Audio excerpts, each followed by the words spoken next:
भारतीय सिनेमा के महान अभिनेता, निर्देशक और लेखक मनोज कुमार का 87 वर्ष की आयु में निधन हो गया है। 4 अप्रैल की सुबह यह दुखद समाचार सामने आया कि उन्होंने मुंबई के कोकिलाबेन धीरूभाई अंबानी हॉस्पिटल में अंतिम सांस ली। मनोज कुमार, जिन्हें उनके देशभक्ति से ओतप्रोत सिनेमा के कारण भारत कुमार के नाम से भी जाना जाता था, भारतीय फिल्म जगत में एक प्रेरणादायक व्यक्तित्व रहे हैं। मनोज कुमार का जन्म 24 जुलाई 1937 को भारत की आजादी से पहले हरिकृष्ण गिरी गोस्वामी के रूप में पाकिस्तान के उत्तर पश्चिम सीमांत प्रांत के एबटाबाद में हुआ था। विभाजन के दौरान उनका पूरा परिवार दिल्ली आकर बस गया, जहां उन्होंने कठिनाइयों के बीच अपना बचपन बिताया। मनोज कुमार का झुकाव बचपन से ही सिनेमा की ओर था और वो दिलीप कुमार से प्रभावित थे। 1956 में मुंबई आने के बाद उन्होंने फिल्म इंडस्ट्री में संघर्ष स्टार्ट कर दिया। 1957 में उनकी पहली मूवी फैशन रिलीज हुई, जिसमें उन्होंने 90 साल के बुजुर्ग भिखारी की भूमिका निभाई। हालांकि उन्हें असली सफलता 1962 में विजय भट्ट की फिल्म हरियाली और रास्ता से मिली। इसके बाद वो कौन थी, गुमनाम, दो बदन और हिमालय की गोद में जैसी फिल्मों ने उन्हें एक मजबूत अभिनेता के रूप में स्थापित किया। मनोज कुमार ने अपनी फिल्मों के माध्यम से देशभक्ति की भावना को एक नई ऊंचाई दी। 1965 में आई शहीद में भगत सिंह की भूमिका निभाकर उन्होंने दर्शकों के दिलों में अमिट छाप छोड़ी। इसके बाद 1967 में उपकार रिलीज हुई, जिसे उन्होंने स्वयं निर्देशित किया। इस फिल्म में लाल बहादुर शास्त्री के जय जवान जय किसान के नारे को केंद्र में रखकर कहानी बुनी गई थी।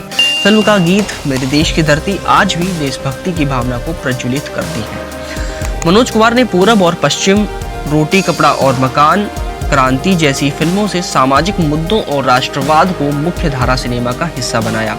उन्होंने अपनी फिल्मों में भारतीय संस्कृति, परंपराओं और मूल्यों को दर्शाने का विशेष ध्यान रखा। मनोज कुमार की फिल्मों की खासियत उनकी मजबूत कहानी, प्रभावशाली डायलॉग्स और दमदार अभिनय रही है। उनकी फिल्मों में देशभक्ति, सामाजिक उत्थान, गरीबी, बेरोजगारी और नैतिक मूल्यों को गहराई से चित्रित किया गया। उन्होंने न केवल अपनी फिल्मों में अभिनय किया, बल्कि निर्देशन और पटकथा लेखन में भी महारत हासिल की।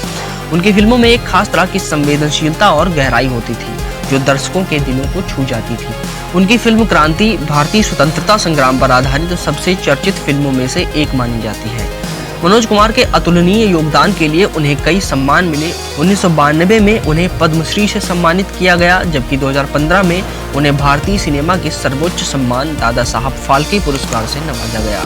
इसके अलावा उन्होंने कई फिल्म फेयर अवार्ड भी जीते, जिनमें सर्वश्रेष्ठ निर्देशक और सर्वश्रेष्ठ कहानी के लिए पुरस्कार शामिल हैं। उनकी फिल्मों ने न सिर्फ सिनेमा लवर्स को प्रेरित किया, बल्कि राष्ट्र प्रेम की भावना को भी मजबूत किया। उन्होंने एक बार कहा था, देशभक्ति मेरे खून में है, मुझे यह भावना अपने माता पिता से विरासत में मिली है। अपनी फिल्मों के लिए उन्होंने अपनी निजी संपत्ति तक दांव पर लगा दी थी, लेकिन कभी भी राष्ट्रवाद के प्रति अपनी निष्ठा से समझौता नहीं किया। उनकी फिल्मों में दिए गए संदेश आज भी प्रासंगिक हैं और आने वाली पीढ़ियों के लिए प्रेरणादायक रहेंगे। उन्होंने भारतीय समाज में व्याप्त समस्याओं को उजागर किया और उनके समाधान पर जोर दिया। मनोज कुमार का जाना भारतीय सिनेमा के लिए एक अपूरणीय क्षति है। उनके द्वारा स्थापित देशभक्ति सिनेमा की विरासत आने वाली पीढ़ियों को प्रेरित करती रहेगी। उनका योगदान हमेशा याद रखा जाएगा और उनके गीत, संवाद और फिल्में हमेशा देशभक्ति का संदेश देती रहेगी। उनकी याद में एक पंक्ति कही जा सकती है, जब तक सूरज चांद रहेगा, मनोज कुमार का नाम रहेगा। मनोज कुमार जैसे महान कलाकार हमें सिखाते हैं कि सिनेमा सिर्फ मनोरंजन का माध्यम नहीं, बल्कि समाज और राष्ट्र के प्रति जागरूकता बढ़ाने का जरिया भी हो सकता है। अगर आपको ये वीडियो पसंद आया हो तो इसे लाइक करें, शेयर करें और हमारे चैनल ट्रेंडिंग्स टीवी ऑफिशियल को सब्सक्राइब करें। हमें कमेंट करके बताएं कि मनोज कुमार की कौन सी मूवी या डायलॉग आपको सबसे ज़्यादा पसंद है, और इस तरह के और भी रोचक न्यूज़ के लिए हमारे साथ जुड़े रहें। मिलेंगे किसी और वीडियो में, तब तक के लिए जय हिंद।